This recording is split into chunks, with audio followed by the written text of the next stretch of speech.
आखिर माँ संस्कारी बहू से क्या चाहती थी। नई मारुति दरवाजे के सामने आकर खड़ी हो गई थी। शायद भैया के ससुराल वाले आए थे। बाबूजी चुपचाप दरवाजे की ओट में हाथ जोड़कर खड़े हो गए और माँ जो पीछे आंगन में झाड़ू दे रही थी, भाभी की आवाज़ लगाते ही हड़बड़ी में अस्त व्यस्त साड़ी में ही बाहर दौड़ी आई। आते ही भैया की छोटी साली ने रिंकू को गोद में भर लिया और अपने साथ लाए हुए कई कीमती खिलौने देकर उसे बहलाने लगी। ड्राइंग रूम में भैया के सास ससुर तथा भाभी भैया की गपशप आरंभ हो गई। भाभी ने माँ को झटपट नाश्ता और चाय बनाने को कह दिया। माँ ने मुझसे पूछकर अपनी मेली साड़ी बदल डाली और रसोई में व्यस्त हो गई। माँ और बाबूजी के साथ ही ऐसा समय मुझे भी बड़ा कष्टकर प्रतीत होता था। इधर भैया भाभी के हंसी कटे और उधर माँ के ऊपर बढ़ता बोझ। ये वही माँ थी जो भैया की शादी से पूर्व कहा करती थी, इस घर में जल्दी से बहू आ जाए, फिर तो मैं पलंग पर ही पानी मांग कर पीऊंगी। और बहू आने के बाद कई बार पानी का गिलास भी बहू के हाथ में थमाना पड़ता था। जिस दिन भैया के ससुराल वाले आते थे, माँ कप प्लेटें धोने और बर्तन मांजने का काम और फुर्ती से करने लगती थी। घर के छोटे बड़े काम से लेकर बाजार से खरीदारी करने तक का सारा भार बाबूजी पर एक मुश्त टूट पड़ता था। कई बार यह सब देखकर मन भर आता था, क्योंकि उन लोगों के आते ही माँ बाबूजी बहुत छोटे पड़ जाते थे। दरवाजे के बाहर बच्चों का शोरगुल सुनकर मैंने बाहर झांक कर देखा। कई मेले कुच्चे बच्चे चमचमाती कार के पास एकत्र हो गए थे। भैया थोड़ी थोड़ी देर बाद कमरे से बाहर निकलकर देख लेते थे और बच्चों को इस तरह डांटते खदेड़ते थे मानो वे कोई आवारा पशु हो। भैया के सास ससुर के मध्य रिंकू की पढ़ाई तथा संस्कारों के बारे में वाक्य युद्ध छिड़ा हुआ था। रिंकू बाबूजी द्वारा स्थापित महल की ही शिशु विहार में पढ़ता था, किंतु भाभी और उनके पिताजी का इरादा रिंकू को किसी पब्लिक स्कूल में दाखिला दिलवाने का था। भाभी के पिताजी बोले, इंग्लिश स्कूल में पढ़ेगा तो संस्कार भी बदलेंगे, वरना यहाँ रहकर तो बच्चा खराब हो जाएगा। इससे पहले भी रिंकू को पब्लिक स्कूल में भेजने की बात को लेकर कई बार भैया भाभी आपस में उलझ पड़ते थे। भैया खर्चे के बोझ की बात करते थे तो भाभी घर के खर्चों में कटौती करने की बात कह देती थी।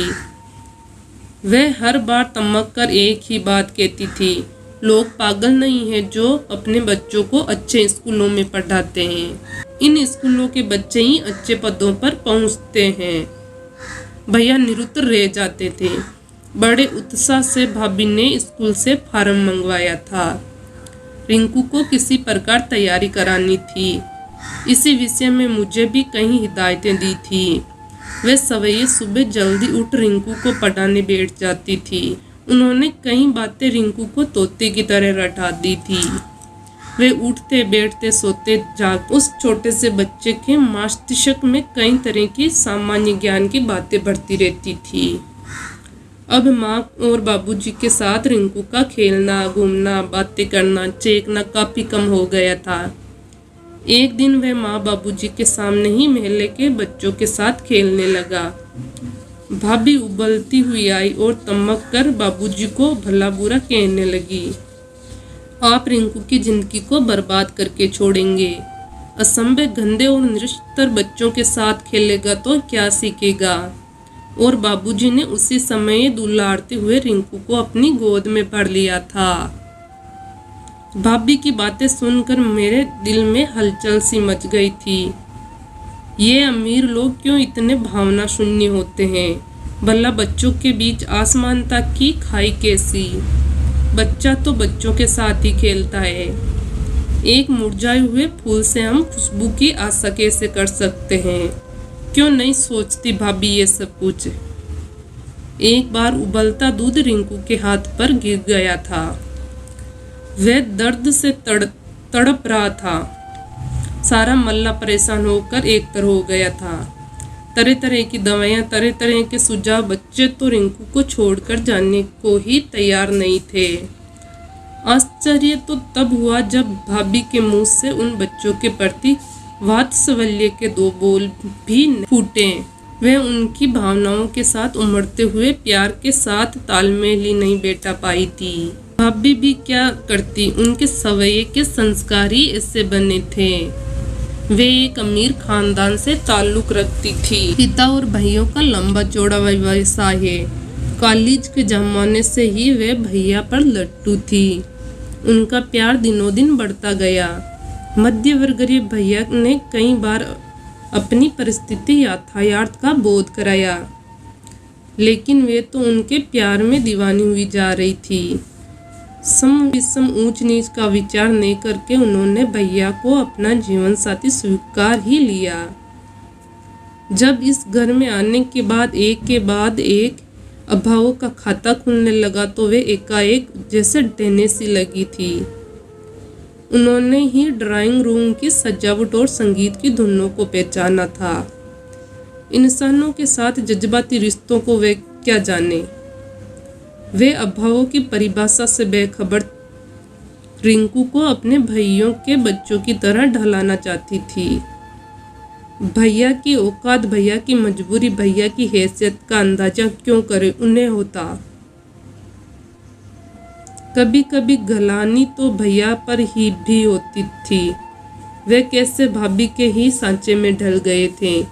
क्या वे भाभी को अपने अनुरूप नहीं ढाल सकते थे।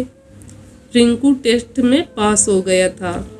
भाभी की खुशी का ठिकाना नहीं रहा था, मानो उनकी कोई मनमानी मुराद पूरी हो गई थी। अब वह बड़ी खुश नजर आने लगी थी। जुलाई से रिंकू को स्कूल में भेजे जाने की तैयारी होने लगी थी।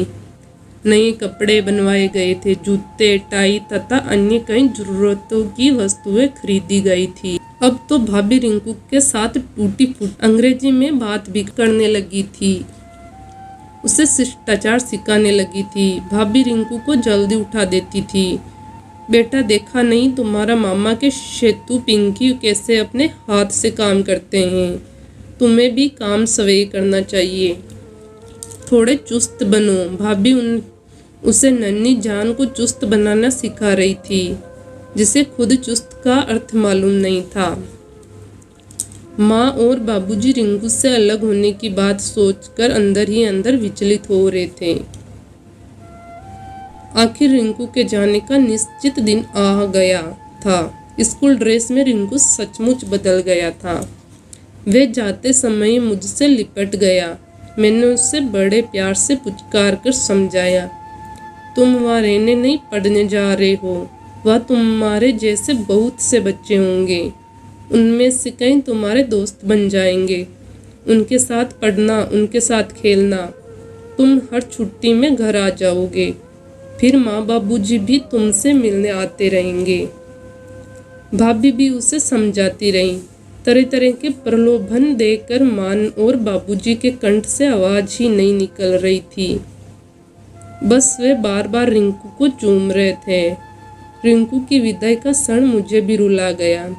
बागनबेलिया के फूलों से ढके दरवाजे के पास से विदाई के समय हाथ हिलाता हुआ रिंकू माँ और बाबूजी के उठे हाथ तथा आंसुओं से भीगा चेहरा, उसे खामोश वातावरण में एक आवाज उभरती रही थी। बागनबेलिया के फूलों की पुरानी पंखुड़ियां हवा की तेज झोंके से खरखर नीचे गिरने लगी थी। उसके बाद उसमें संस्कार के नए फूल खिलेंगे और अपनी महक बिखरेंगे।